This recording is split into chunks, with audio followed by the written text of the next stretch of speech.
So project management, basically, when you're discussing things day to day, you have to be on the lookout for things that are new scope, and then you got to classify them as like, are they entirely new scope, they need a job number, or are they just a scope change on a particular project that you're already working on? Because there's difference. So if it's just a scope change on a project you're already working on, then you're gonna do like a management change form or some kind of scope change form, and then agree to it and both parties sign off on it before you keep going. Because what you find is people don't usually remember verbal agreements at the end of the job, and I might be one of those people. So what you need to do is make sure you document scope changes as you go along on a job.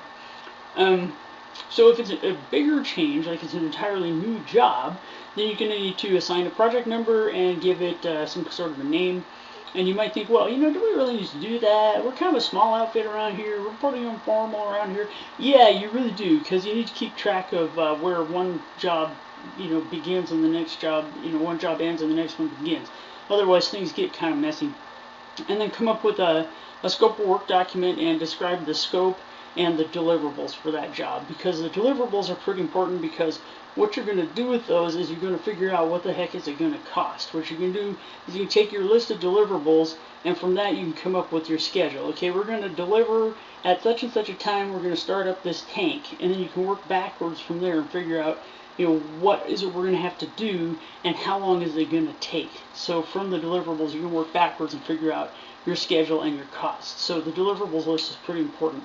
If it's an engineering project, it's going to be in terms of something like, okay, our drawings are going to be, we're going to need construction drawings, and backwards from that, we're going to need our, say, P&IDs, we're going to need process flow diagrams, we're going to have a block diagram that just shows how the overall thing works. So drawings and documents. If it's a civil construction project, you're going to have deliverables in terms of, okay, stuff like how many cubic yards of earthwork have we got, how much cut, how much fill, how much mulch are we going to bring out and spread on this area, stuff like that. So you can have it in terms of materials, because you're already going to have the engineering done. So it's going to be engineering and then construction, and then you're going to operate the thing, right?